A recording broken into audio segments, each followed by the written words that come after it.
welcome to our Brothers in Conversation podcast powered by Jesse and Shondell. Shondell, you are from? Bed-Stuy, Do-or-Die, Brooklyn. That little town. That's a little town. That's nothing like Hawthorne, Nevada. Population 5,000 cats and dogs. Okay, welcome to our podcast. This is episode number 11, and the title of this podcast is Bosses Tell Us 10 Things That Will Get You Promoted. And we are going to get this started with point number one. Point number one, I'll throw it out there. And Lisa's trying to say something. I saw a gesture. No. Okay, so point number one is be willing to challenge what we have always done.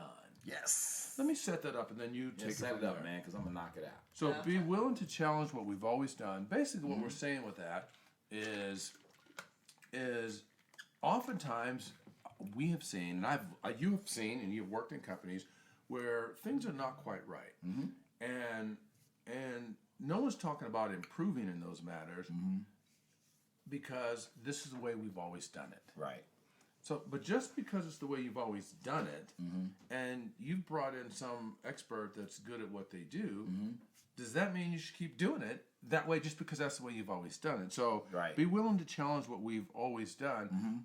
I would say that our best bosses would say they want to hear if there's something that's not working. Right. What can we do about it? What are your thoughts about that? Well, I've experienced this many times, whether it was the military or in gaming and hospitality. And one of the things, I'll give you a quick story to kind of help people put their minds around it. Going into station casinos, we had, we had T-shirts, we had bungee cords, we had all these different things that we had to order. Sure. In two instances, I looked at and said, okay, why are we doing things this way, right? One was there were 4 properties for station casinos: Texas Station, Boulder Station, Palace Station, Sunset Station. And all of us marketing directors used to get together. Sure. And we have a meeting. And and at one point we said, if we bought these bungee cords, the bungee cords you put on your shirt, put on your belt loop and attach the card so you won't lose your card. People love that, especially seniors. They love that. So this way they won't lose their card. Right. But we were all battling with how do we save money. And finally, we all decided to order at the same time. Right.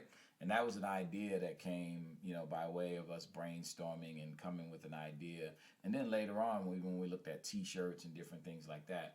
And what we did is we said, even with T-shirts, we said instead of just going for the cheapest T-shirt, because as you know, when you're walking through the property and you see people and they got the old the shirt doesn't look good. Sure. We actually sat down with a buyer and said, hey, how do we improve this? How do we make sure that the shirt it looks great?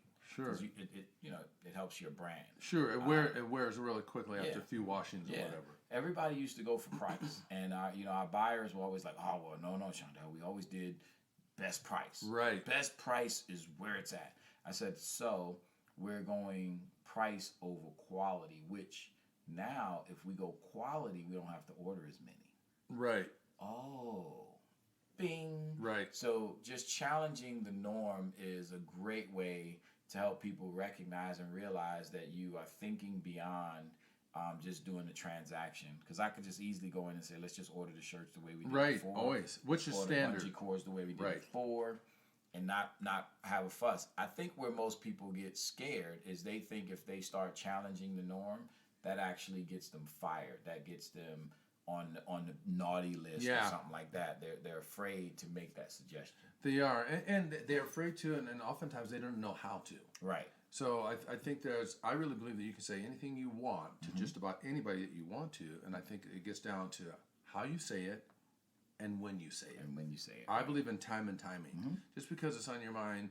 I just had a situation recently with a client that I was serving that it really, and Lisa, I don't let situations or circumstances get me flipped or upside down or anything, but when I finished the session, I really wasn't in a good place. And here's why I wasn't in a good place. And Lisa challenged me actually on this.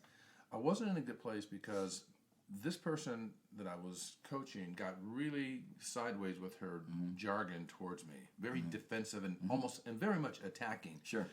There was some mistakes made, and she wanted to she didn't want to be the one that had made the mistake. Right. I don't really give two hoots on who made the mistake. Right. What I care about is that we've realized that there's a mistake. Where my energy goes, Chandel, is in the correction. There you go. I don't care if it's your fault or my fault. I really don't care. You're trying to help them out. Yeah. No, in even real life, when something's wrong, I don't care whether Chandel made the mistake, Lisa made the mistake, or Jesse made the mistake.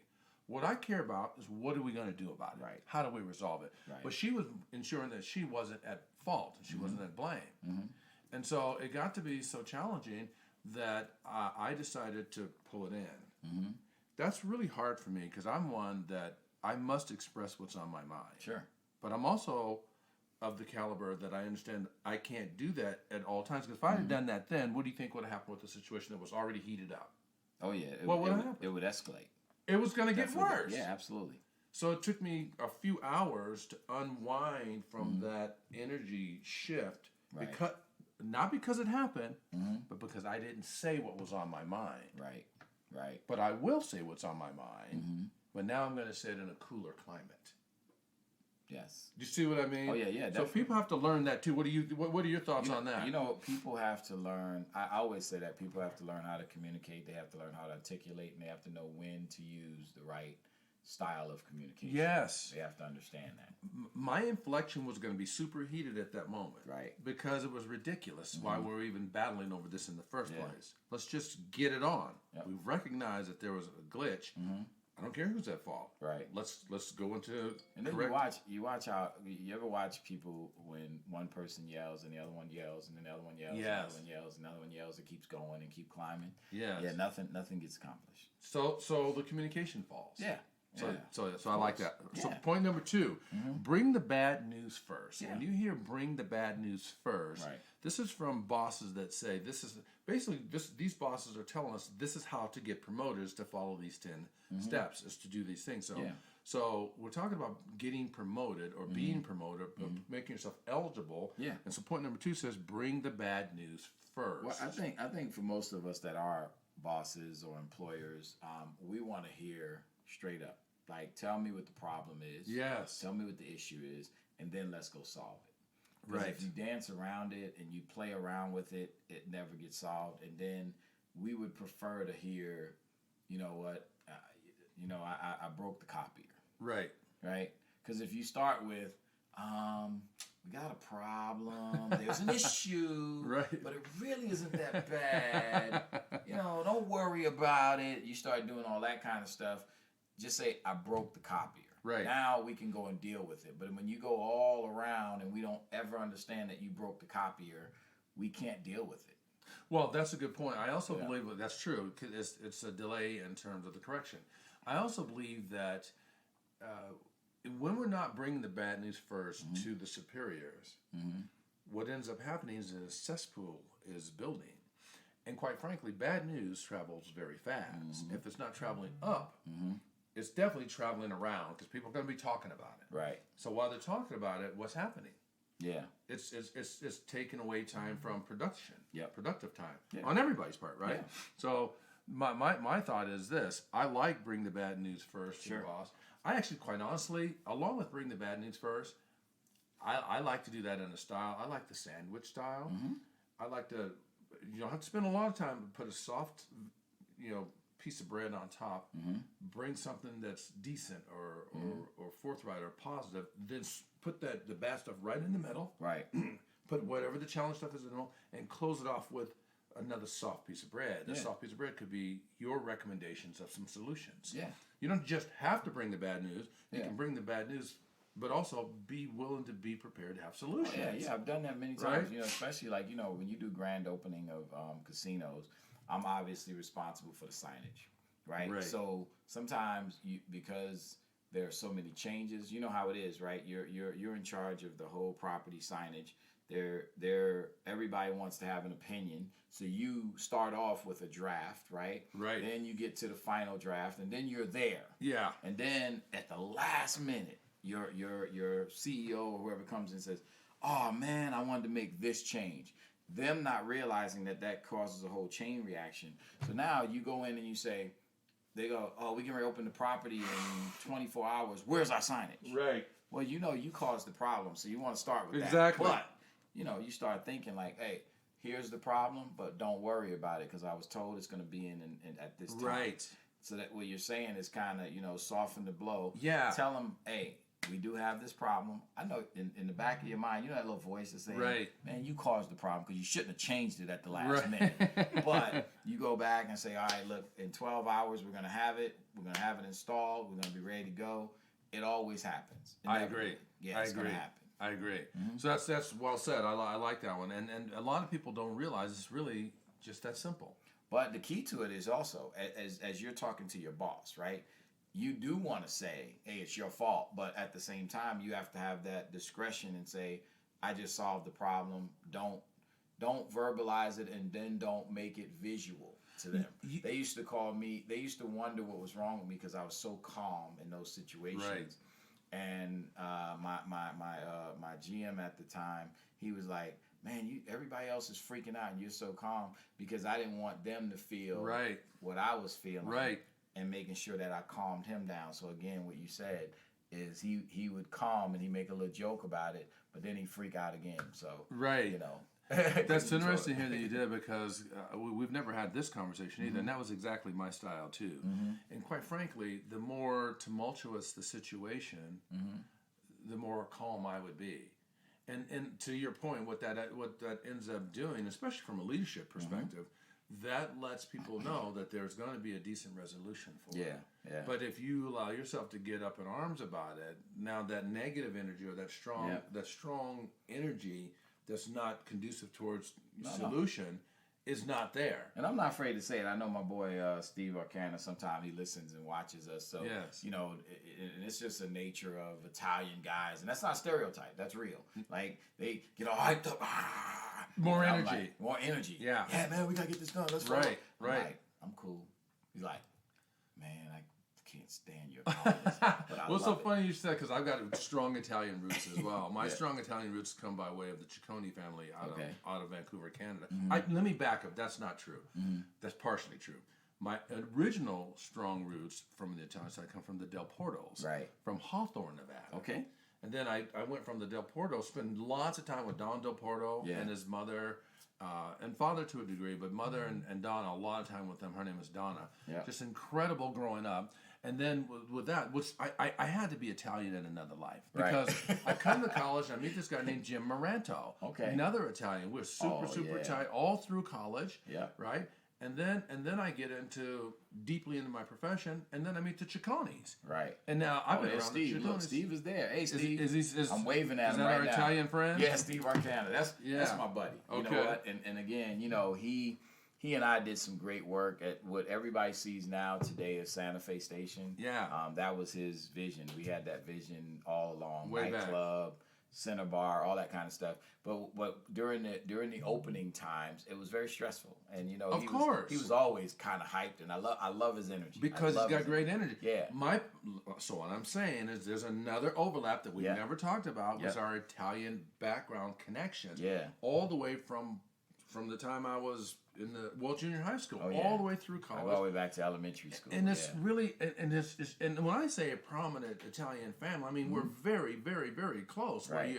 Where you're speaking at funerals and in the wedding party, and I mean really tight in the family. Yeah, that's funny we have that connection. Yeah, it is cool. Cool. But yeah, he reminds me of that. Bring the bad news first, because I would always bring him bad news, but I always come with something afterwards, and he's like, okay. Some decent solutions. Right. All right. Well, the next one is be drama free. We just talked about that. Yeah. Well, yeah. Be drama free. At the end of the day, you in your environment, the more drama, the more turbulence, the less focused things are. Right. So as an employee, I don't want to cause any additional drama. And Jess, you and Lisa and everybody knows my story. Is for a long time nobody even knew that I had the situation with the kids and the wife and the blended family, and that was by design. In fact, people didn't even know that me and Arlene worked on the same property. Right. Like a lady introduced me and Arlene to she said, "Oh, I got the perfect little. She is so cute and you're so handsome. I want to put you guys together." I said, "You're magical." When I got down there, my wife's like, "What are you doing?" I said, "It's magic. We're married." She's like, Really? and so my point is that when I came to work, I always said, I didn't want people, one, to know that don't use kids as an excuse. Don't say, hey, I'm late because of my kids. Right. Or I'm having a challenge, or I need this special situation because of my situation. In fact, I remember the first few weeks when I started at Texas Station, my car broke down right on Lake Mead. Right. And I had to quickly think about how was I going to get to work, because I didn't want to do a bad impression. I had to start taking the bus. And when I took the bus, I had, at that time, the bus was not as efficient as it is today. So I took the bus, but I got to work 2 hours early. Right. As opposed to 30 minutes late. Yeah, because you didn't want to even take. I didn't want to cause any drama. Right. I didn't want to bring my drama to the office. Nobody ever knew that. They just thought I came in early because I was a good employee. That's so cool. So it's really ingrained within you, and I totally agree with that. And I also think the other thing that, there are a number of things that can create drama, but one of the key things I think that creates drama in the business place is gossip. Oh yeah. And I have never been a fan of gossip. No. And I learned early, and I'm not sure who I learned this from. I don't recall, but I learned it so long ago. I feel like it was mine. Yeah. But it probably wasn't. But I got to the point where even in corporate America, when gossip would happen in front of me, when that would start, I would create very quick exit strategies. Because I believe even if you're listening to entertaining it and you're not even performing an exchange, you're still part of the gossip thing because you're allowing it. Right. So I wouldn't even allow it. I would change the subject. I would move on. I would not even. I think if you're just listening to it and you keep giving people that venue for it, I think that you're also participating in it, even though you don't mean to be. Yeah. So to me, I think gossip can cause drama at work too, and it's such a waste of time. Yeah. Oh yeah. A cool story I'll share is when I was leaving when I was leaving the industry, the hospitality industry, to get into the self-help industry, I had this close work friend, and I really liked the guy, but when it was time for me to leave, I didn't tell him that I was leaving yet. I only went to the president and the vice president, and I said to them, I said, I really don't want to discuss this while I'm here. Right. Except this conversation. And I said, I want to give my 2-week notice. I said, but if someone comes to me and says, hey, I hear you're leaving, that means one of the two of you told. Right. And if that happens, I'm going to choose to make that my last day. Right. And the reason why I want to do this is because I don't want this to be the dialogue, because it's easy for that to take up a lot of space, and then both of us are not doing our jobs. Waste of space. And so I told him, if I'm not going to tell anybody, and I don't want you to either. Now, when they did give the notice after I left, this guy came and said, I can't believe you didn't come and tell me that you were leaving. Right. Well, if I'm leaving, if I tell him 2 weeks before or he learns the day I'm gone, what's the real difference? Right. Yeah. What is it? At the end of here's the thing. Gossip has no place in the workplace because it's waste. And that's why sometimes you go into especially as an employer or as an executive or as a manager, we quelch gossip. Absolutely. And we come straight forward with it, like, okay, that's enough of that conversation. And we got to be bold as employers. We definitely have to be bold. But I would encourage every employee to think about gossip, and like you said, engaging in it can be just listening. Because you're opening it up, and especially when people think you're listening or know you're listening, they're going to keep coming back to you, which means 5 minutes, 10 minutes, 15 minutes, 20, whatever they're doing. So here, we need to give some solutions for those that are in situations like that. And so the solution is, if you have things to say, if you whether you feel they're legitimate or you haven't thought about them enough to know that they're not legitimate, where do you go? Take that off property. Yes. Have that discussion with your husband or a dear friend or a confidant that's not connected to the organization. And so they need to express it, is what I'm saying, Shondell. But just because you need to express it doesn't mean it has to happen on campus. Right. And the gossip, for most people, they need to understand that it's not just real gossip. It could be fake gossip. It could be absolutely. Of course, every day somebody's looking on their phone or they're looking on their tablet and they see something pop up. Oh my God, Jay-Z and Beyonce, they're breaking up.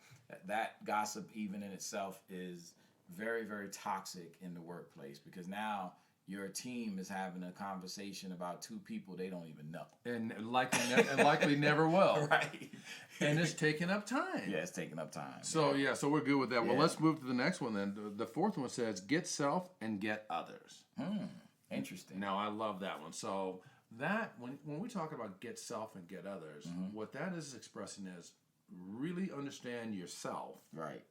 as fully as you can, and then seek to understand others. Sure. Now, you can do that a lot of different ways. You can do that organically. You can do that with some coaching. You can do that with some group activity, different things. But one of the best ways we found is, now we're not stuck on personality assessments being the end all be all, but we do believe that there's some value in them. We have become certified in one called the color code. Okay. And the color code gives you 4 distinctions. Okay. You'll sit down and you'll take this assessment. It'll take you about 25 minutes, and it's 45 questions. Okay. And they want you to answer them as young as you can recall, because they want to try to get the native core, innate who you are. So how's that different from True Colors? I just want to see kind of visual. I'm not sure about True Colors, but I know True Colors is probably 5 or 6 distinctions, not just the 4. Yeah. Color code is based on motive. Okay. Driving core motive. Okay. Why you do what you do. Okay. That's what it's measuring. All right.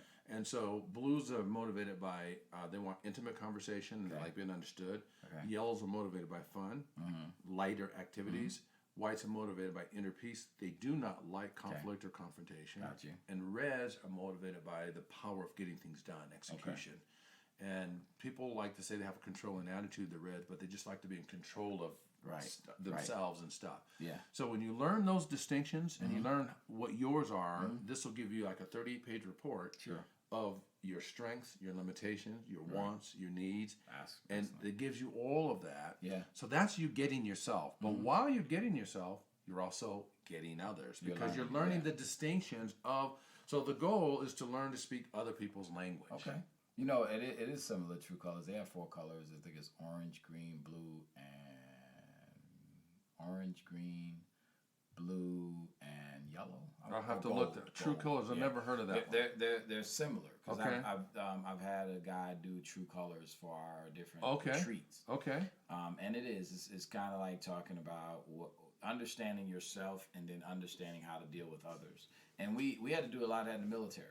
I'm sure. The military, based on your background, based on your experiences, based on your rank, based on where you are in life, everything changes, as you evolve in life. Right? Oh, I'm sure. So me coming in at 18 years old with, a kid and a wife has a different thought pattern coming from Brooklyn, and a guy coming from Oklahoma with no kids, live with mom and dad. It all changes how you think, but also what it taught us was how to empathize with others. I love what you just said. That taught you how to empathize, because that connects with speaking the language of others. That's a way of empathizing with them as well, because most people, when we dialogue, for the most part, most people are only speaking from their own perspective. When someone believes or feels that you are speaking their language, meaning you're empathizing with how they are, that means when you speak their language, you're going to make stronger connections. Right. You're going to have much better relationships, and you're going to be able to move things forward better. Sure. When people feel like they're being understood, the stress level goes down. Sure. If they feel like they're not being understood, the stress level goes up. Yeah. So the sympathy that you're talking about, that's really huge. That's a big piece of it. And we have an event coming up. It's called The Colors of Epic Communication. Okay. Lisa Olshafer and I, we've partnered up, and it's a live event. It's going to be at the JW Marriott on October 12th. Right. And we're actually going to, when people sign up for this, we're going to send them the link to our color code that we use, and they're going to take the color code, and then we're going to bind their results. When they come for this full day event, we're going to take them through this whole process. It's going to be a journey. So it's going to be you? It's going to be Lisa Farrell, Lisa Olshafer, and Jesse Farrell. That's going to be the 3 of us. Okay, cool. You know what? All this time I'm thinking, and you got to forgive me, I'm thinking, do I know Lisa Olshafer? Yeah, Olshafer. Not yet. Olshafer. You will. See, I thought it was Lisa Farrell's alter ego. Funny you should say that because they have a lot in common. Really? Oh, I'm yeah. going, There's Lisa, a lot so does Lisa go to each side of the room and try to, you know? They have a lot in common. Funny, when you meet them, They have a lot in common? No, when you meet Lisa Olshafer, you're going to say, I knew it. I knew it. Because your intuition is coming. And Lisa Right. Olshafer and Lisa Farrell do have a lot in common. Ah, cool. Even their color code distinctions are, Really? yes. Wow. One's a white blue and one's a blue white. What color distinction, you knowing me, what would you think I have? I would say that you definitely have some blue. I would say you're probably blue, red, yellow, white. Wow. I think that you definitely like being understood. That's Yeah. why you're so expressive. Mm-hmm. Okay. You also like to get stuff done. Yeah. And your yellow and red may exchange because also you're a lighter guy. You also like to lighten things up. You're quick to make a joke. Yeah. Like consistently. Have fun. Like even if it ain't funny, you'll still laugh. That's right. Right. That's true. You don't care if it's I'll not figure it funny. out, right. No, you don't care if it's not funny. Right. You'll just get it. You'll catch them the next time. That's right. You laugh because you Yeah. laugh even if it ain't funny. It's funny to you. That's funny to me. So I That's think right. you have some pretty sufficient yellow. I don't think you're shallow there. Yeah. I'm pretty sure you're dominant blue. Yeah. Meaning your primary. Your secondaries are very. Your color distinctions are close. Like in other words, it'll give you a pie chart and you get percentages. Okay. So your second and third colors, I think, are going to be very close to one another. We're gonna have to do that. We're gonna have to do Because I see that in you. Your white is you do not. No, you don't look for that. Yeah, confrontation. at least they or call me conflict. white over here. What's wrong with that? But I'm about ready to break down your white. But then I'm gonna break down your white so you understand it. You know you white, right? You know this. You know you white, right? So I think you have very little white in terms of your character, meaning you handle conflict and confrontation very well, and you never seem to be stretched or moved by it. I'm sure on some level, depending on what it is, it could maybe scratch a nerve. Yeah. But for the most part, generally, I don't think it bothers you. I think you just handle it and deal with it. Yeah.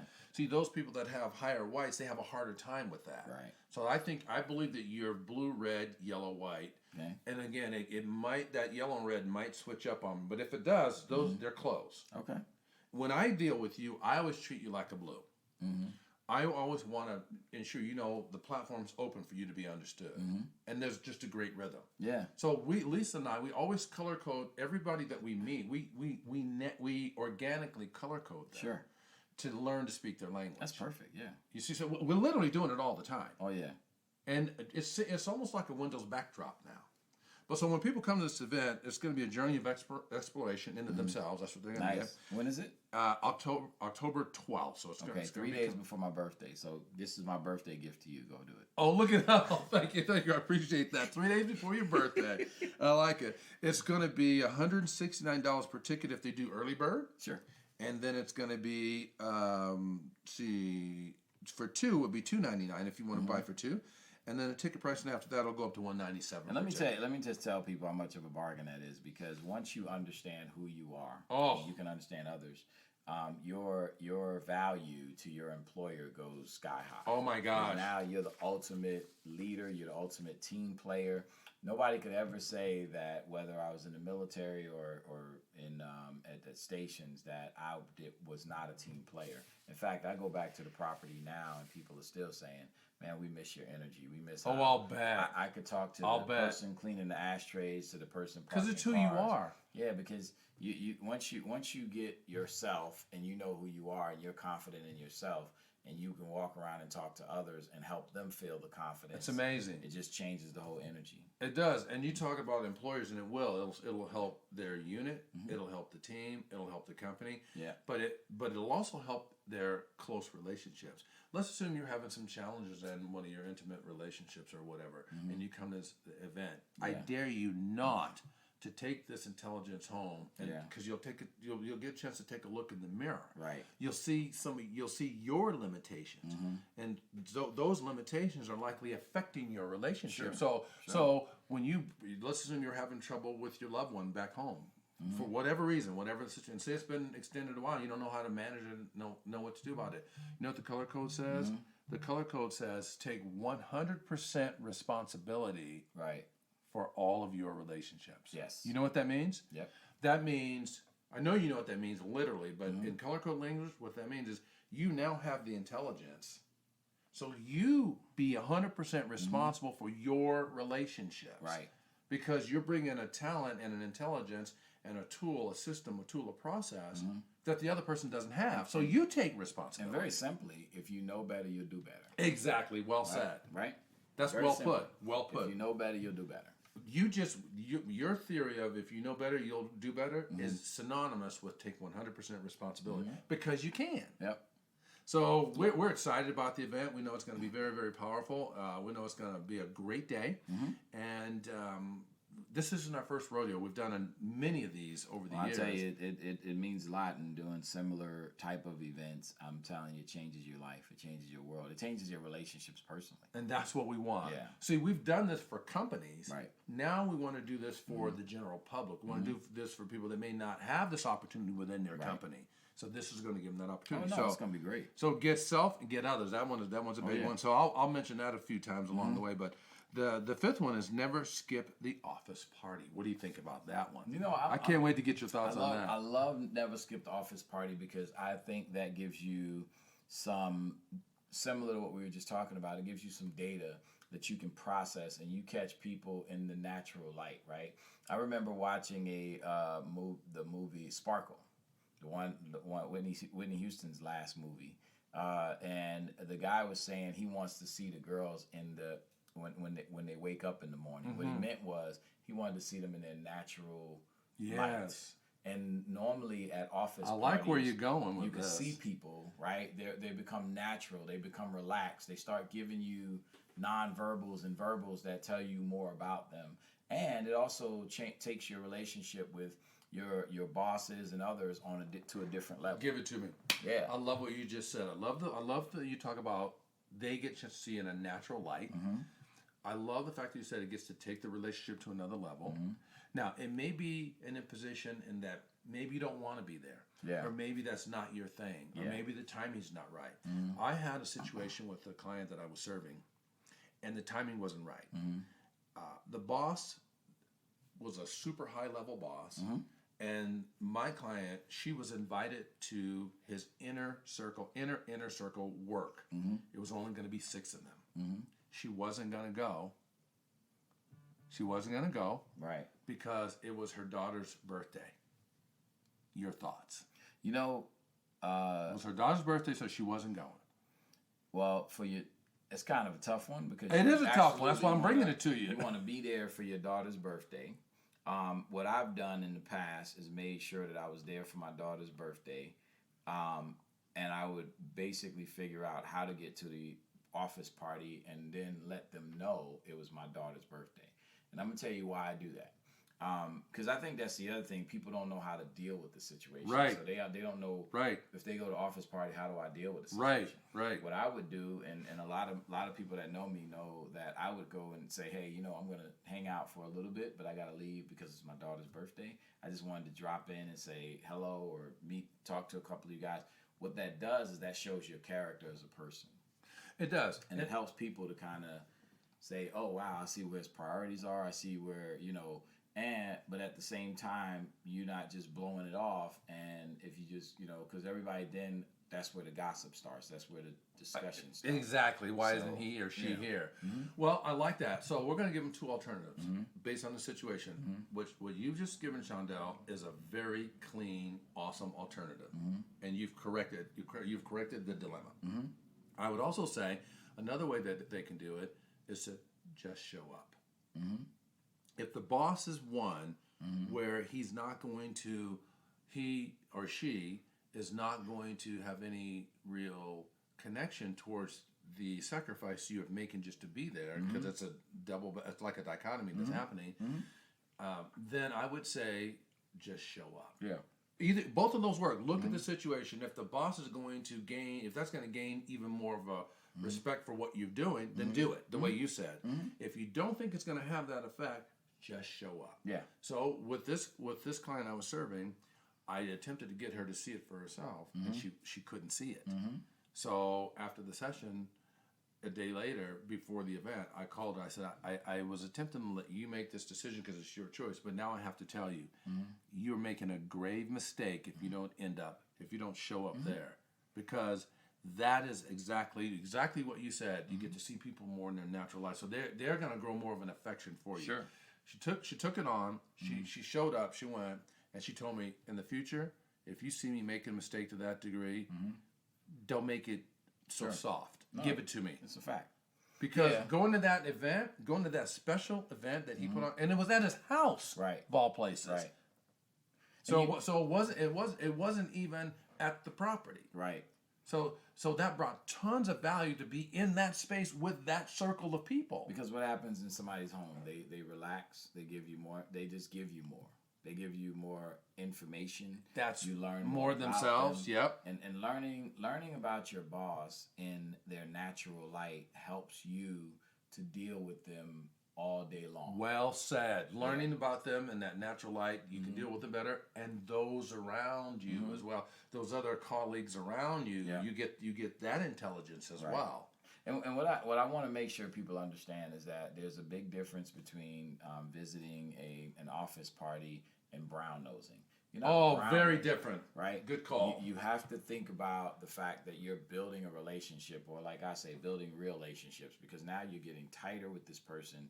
You're understanding what they do. You're watching them around their family. You can look at it's almost like being in an episode of Criminal Minds. You're getting that behavioral analysis. That's right. You're sitting back. You're looking at the pictures. You see that they love dogs. They love cats. They love. You start to see all of these things around this person. That's well said. And the gift you get is you are now considered an insider by not just the boss, but the others. Sure. If you are missing those sort of things, you're not considered that you're part of that inside group. Right. Because you're not here. Yeah. You need to get that. Because everybody has a different facade at work. Absolutely. Right? So your boss is the same. Almost a game face. Yes, a game face. It's like, I walk through this threshold of the building, boom, I'm this person. Yeah. But once they get in their natural habitat, you're sitting by the pool, having a glass of wine, you're drinking, you're eating some good food. Everybody changes. I like it. You become in a whole different relaxed environment. I like it. That's awesome. I lost it. So never skip the office party. Right. Number 6, don't expect to be rewarded. Yeah, don't ever expect anything. My grandmother said it all the time. You do things because you do it out of the kindness of your heart. You do it for the reason to help somebody, but don't ever expect anything in return. In fact, she used to say, don't focus even on the paycheck, because if you focus on just doing good things and doing great things, everything else will fall into place. Right. Well said. So the people that expect to be rewarded go in with a whole different attitude and temperament than those that don't. Yeah, don't bring in that whole baggage, because like maybe as a kid you didn't get enough trophies, right? Right. Don't come into your employer thinking that they're gonna fill that void. That's right. Get therapy or something. That's something right. else, That's not their place. That's not their place. You come into and the whole thing is, and I always try to teach, especially young interns, your job right now is to show how you can create value to this company. Right. Not seeking a trophy or a pin. Now, good companies will reward their employees for good behavior. Absolutely. But make that the surprise element of because that will keep it fresh for you. Right. But if you go, hey, I'm doing this report and I can't wait to see what I get when I do it. Right. That just sets off a bad precedent. I love it. That's a good one. So that one's don't expect to be rewarded. And then 7 is know your job and do it. Just do it. Just do it. That one is so simple. Yeah, know your job. Some people really forget. They actually forget that they're literally making a living from that job, like paying their bills, have protection, have food. People actually forget it. And so when they do that, they start almost taking the job for granted. I don't take any client or any job for granted ever. Yeah, if you're a 9-to-5er, and your whole purpose is to go in, do some activities, check the box, check the box, check the box, check the box, and you get out at 5, that is very noticeable to a boss. Absolutely. If you come in and you bring some added knowledge, some added value, you understand the clients, you know how to serve them, you come with some wisdom or something that we can use. Right. Now you're number 1, right? Everybody, and you know this from the book with is it Jim Collins, Good to Great? Yeah. Everybody is playing on the good level, right? And some people teeter below that. Yep, the absolutely. people who are really going to make it happen, and we talk about having the right people on the bus, they're gonna hit greatness. Absolutely. And I tell people all the time, it's not that you're not good.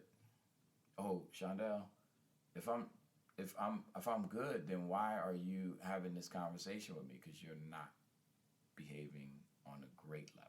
Wow. Here are our core values. Yeah. Yeah. Which one of these do you have an issue with? Right. I let them self-identify. Yeah. What are you missing? Yeah. So if you're coming in, if you're coming in at 8:59 and you're scheduled to be in at 9, and then you go get coffee, and then you gotta use the bathroom, and then you gotta, check this. I've seen that before. Water the plants, right? Yeah. And then by 9:10 you're starting work. Yeah. We notice that. Right. We notice those things. So what you have to do is, one, you come in, you understand what your job is, and you do it. Not just do it, but you do it extremely well. So that we sit back. It's like it's that Martin Luther King quote, right? Sure. If a man is called to be a street sweeper, he should sweep streets so well that he should sweep streets the way that Michelangelo painted, as Shakespeare wrote poetry, as Beethoven composed music. He should sweep streets so well that all the hosts of heavens will pause to say, "Here lives a great street sweeper who did his job well." So a great street sweeper is what we need. We don't need somebody who just sweeps the streets. Right. So That's true. You got to know your job. You got to have pride. And you remember Rock, the show, the Garbage Man? Remember the guy played? I didn't see that. Man, it was on Fox. It was I think it was around the same time the Bundys were on. But Rock, he was a very proud sanitation worker. Oh yeah, no, I didn't see and that. He would not let you call him a garbage man. Right. He was a sanitation worker, Right. and he took his job Leveled so his game. serious. Almost reminded me of Ed Norton from The Honeymoon. Oh, that's too funny. He loved that. Oh man, hey, I'm an underground technician. Remember that? Yeah. So he wasn't a sewer worker. So take that pride, be serious about it, and just do it well.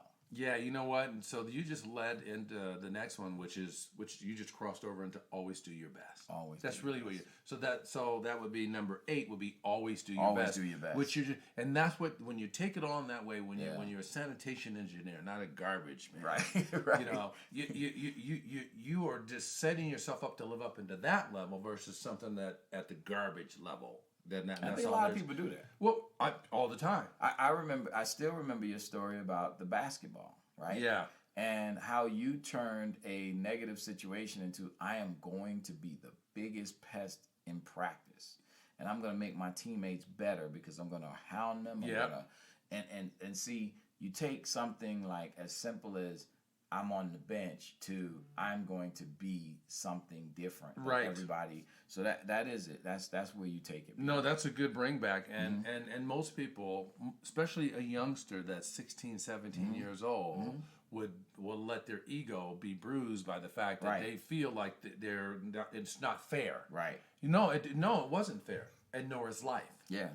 So I could have done a lot of different things with that, and typically more bad things with that than good things. Yeah. I didn't actually go through any counsel with anybody. I just decided, Yeah, you made a decision. and that's what we have to do. Have to make Yeah. a decision. And take out bad language. I am just. Right. I am just a street sweeper. Right. I am just Right. a cashier. Right. Every time one of my team members, or like I'm chair of the board for the chamber. Sure. So I walked in one day and one of the young ladies said, "Well, I'm just answering phones." I said, "Really? Just answering phones? No, that's you know how big. important that phone call is, right?" And you start making them start seeing, and people who are in a position where bosses are evaluating you, Right. they can see that I'm just a.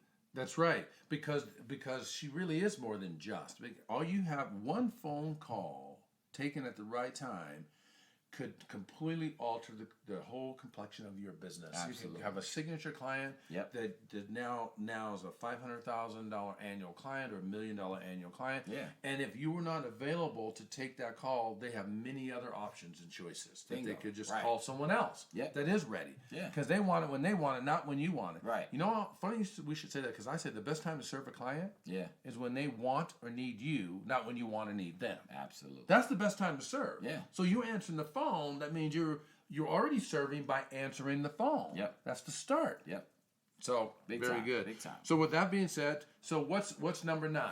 To Give us me, number 9. To me, number 9 is thinking of the end user Okay. And not even focusing on the boss. Thinking of the end user. So, not so even for focusing on the boss. example, I like that. I tell people, like, you know, even like one of my clients at Grits Cafe, I told the employees, I said, don't focus on pleasing the boss. Right. Focus on pleasing your guests. Gosh, because guess what? If your guest is pleased, then your boss is happy. So just don't focus. Like the boss might come in and yell and scream. You go, oh, hey, boss, have a good day. And they're like, what the heck is wrong with him? Because I did that all the time. Whenever somebody came in, and maybe some days our executives and folks were having a bad day, I still kept my focus on the guests. Because the guests are the folks, when you say who's paying your bills, who's taking care of your kids' college tuition, who's doing all that, it's not the bosses. They are just the facilitator of that money that's coming in. May I please support this great point number 9 that you brought up? Sure. Focus on the guest, Focus on not the guest. just the boss. Right. So I'm working at Bellagio, and I'm a marketing executive, and we were just swamped when we first opened. In fact, our marketing style was answer the phone. Right. Right. That was it. I remember we didn't have to Bellagio. do anything. Yeah. It was so. Yeah. But so I was in this.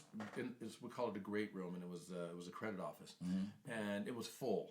And my to your point, my deal was when anybody walked through those doors, I always acknowledged them, even if I was in the middle of setting up somebody else's credit line. Exactly. So as they walked in, I just look and nod, and then I go back to my job where I look and smile, and I go, I'm saying I see you.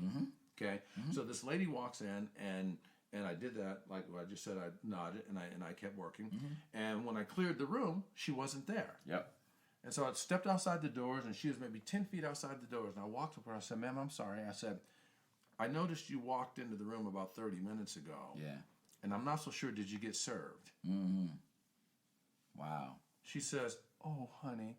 She says, that's so nice of you. She says, I was watching you work, and I was just wondering, would you meet my husband? And I'm thinking, someone like this is going to be like a $25 average better. Yeah. Is what yeah. I'm thinking. So who does that? Right. I said, sure, ma'am, I'd be happy to meet your husband. We walked maybe 10 tables down. Her husband, you know what his average bet at the time when I stepped up to the table was? $5,000. Wow. That's what and I looked and went, holy smoke, how could a person like this not be represented? Right. And she says, you know what, we lost our last executive that does the kind of jobs that you do. We was wondering, we need to replace it. Would you be willing to be our executive? I said, listen, ma'am, I'll help you about that. They became my first $1 million client. Wow. Wow. Now, how did I get that client? Was I looking to please the boss, or who was I looking to please? Yes. Yeah. A guest that I didn't even get to meet. Right. Well, that's what happens, right? And they became lifelong friends as well as clients. Sure. My first $1 million client, because I was looking to please the lady that I wasn't sure that she got served because I couldn't see her anymore. Yeah. That's your point. Oh yeah. My focus. Does that story not fit it? Oh, absolutely. And I tell my staff that all the time. I said, don't focus on our clients.